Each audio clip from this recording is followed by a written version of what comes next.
नमस्कार। बैठे बैठे यूं ही ख्याल आया और सोचा आपसे ज़रूर शेयर करूं कि और विवेकानंद जी की बुक भी है जिसकी ये लाइनें मैं बार बार पढ़ती हूँ। ध्यान से सुनिएगा। आवाज़ थोड़ी सी ख़राब हो चुकी है। एक्चुअली जैसे एक सपोज़ मछली है। तो हम सब जानते हैं कि हमारे अंदर एक एनर्जी एक पावर है। मैंने ऑकल्ट साइंस की वीडियो भी बनाई थी इस चीज़ पे, फिज़िक्स साइंस से रिलेट करके। तो जब वो एनर्जी आती है किसी पर्टिकुलर बॉडी के अंदर, अब वो बॉडी किसी भी चीज़ की हो सकती है, कोई भी लिविंग थिंग है ना, तो बर्थ होता है और जब वो एनर्जी रिलीज़ हो जाती है तो हम उसको डेथ कंसिडर करते हैं, मृत्यु। अब उस बुक में बहुत अच्छी तरह से लिखा हुआ है, जो स्वामी विवेकानंद जी की भक्ति योग बुक है, कि हमारा जो एक माइंड का सोच का लिमिट है वो इस बॉडी के अकॉर्डिंग है। अब वो चाहे एक मेंढक हो, एक भैंस हो, एक सांप हो, तितली हो, या कीट पतंगे हों, कीड़े मकोड़े हों। फॉर एग्ज़ाम्पल जैसे एक भैंस है। अब अगर भैंस भगवान को इमेजिन करेगी, ठीक है, भैंस या भैंसा, तो किस फॉर्म में करेगी? ऑब्वियस सी बात है कि एक भैंस के लिए या गाय के लिए भगवान उन्हीं की बॉडी के अकॉर्डिंग उसी फॉर्म में एग्जिस्ट करते हैं। अगर हमारे लिए उदाहरण लें तो एक इंसान हमेशा भगवान को इंसान के तौर पर इमेजिन करता है, बिकॉज़ ह्यूमंस को इस पृथ्वी पे सबसे ज़्यादा इंटेलिजेंट माना जाता है, तो डोमिनेंस ही उसी का है। और इसीलिए भगवान के जितने भी आज तक आपने इमेजिनेशन देखे होंगे इंसान की तरफ से, बाकी ऐसे उनके रूप अलग अलग हुए, उसमें कोई दो राय नहीं है। तो जितनी भी पेंटिंग्स होती है, कार्विंग्स होती हैं, उसमें वो इंसान के फॉर्म में ही दिखते हैं। अब अगर मछली है तो ऑब्वियस ही बात है कि वो भगवान को मछली के फॉर्म में इमेजिन करेगी। इसका मतलब जो हमारी एनर्जी है, जो हमारे अंदर आत्मा है, स्पिरिट है, वो बॉडी के अकॉर्डिंग क्या हो जाती है? बाउंड हो जाती है। जब वो बॉडी के अकॉर्डिंग बाउंड हो गई, कैद हो गई, कहते भी हैं शरीर रूपी जेल, और हम यहाँ पे सब अपने अपने कर्म भुगतने आए, लेकिन फिर भी कर्म करने बुरे ही हैं।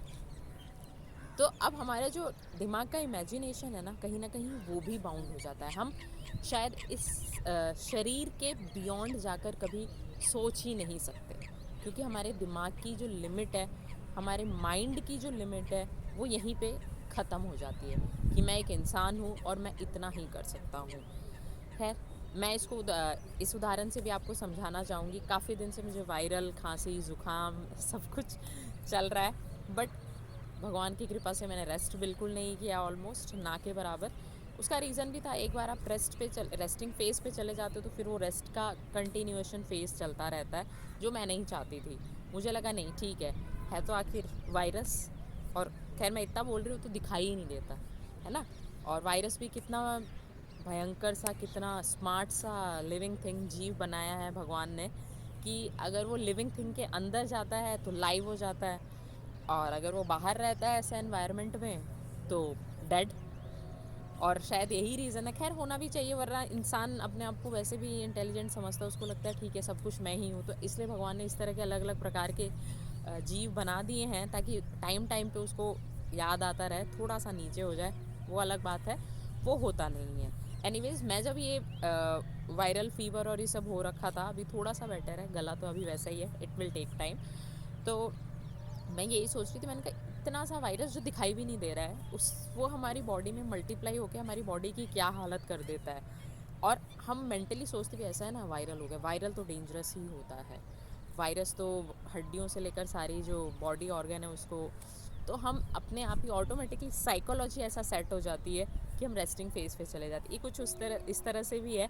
कल मौसम बहुत ही आंधी आई थी। खैर मेरे लिए खुशनुमा इसलिए था क्योंकि मैं इस जगह पे थी पानी के पास, तो जो आंधी का असर कॉलोनी में दिखाई देता है वो बहुत ही वियर्ड हो जाता है, बहुत गुस्सा आता है आंधी को देख के। लेकिन इस जगह पे आंधी को देख के बड़ा अच्छा लग रहा था। अरे वाह कितना प्यारा मौसम, फिर बारिश।